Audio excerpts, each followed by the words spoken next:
দিনটা ছিল শ্রাবণ মাসের শেষ সোমবার। জানি ভিডিওটা দিতে একটু দেরি হয়ে গেল, বাট কোনো ব্যাপার না, তোমরা একটু অ্যাডজাস্ট করে নিও।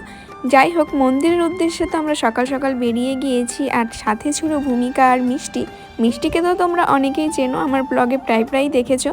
তারপরে তো তিনজনে মিলে আমরা চলে আসলাম মন্দিরের দিকে। আর এইদিকে মন্দিরের সামনে যত এগিয়ে যাচ্ছি তত মনে হচ্ছে ভিড় বাড়ছে। আর মন্দিরের সাইডে এসে তো আমাদের তো নাজেহাল অবস্থা গেস, এত পরিমাণে ভিড় হয়েছিল সেই দিন কি আর বলবো। তোমরা হয়তো দেখে বুঝতেই পারছো যে কতটা পরিমাণে ভিড় হয়েছে। তো আমরা আমাদের দাসপাড়া মন্দির থেকে বেরিয়ে পড়লাম কোটগঞ্জ যাওয়ার উদ্দেশ্যে, কারণ দাসপাড়া মন্দিরে প্রচণ্ড পরিমাণে ভিড় ছিল। ভাবলাম কোটগঞ্জে যাই, একটু ভিড় কম থাকবে।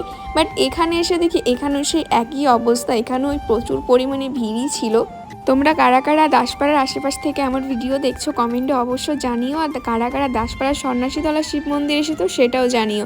তারপরে কোটগঞ্জ থেকে আবার ফিরলাম দাসপাড়া মন্দিরে গিয়ে ওখানে একটু ফুচকা খেয়েছিলাম। তারপরে চলে আসলাম বাড়িতে। দেখা হচ্ছে নেক্সট ব্লগে, টাটা।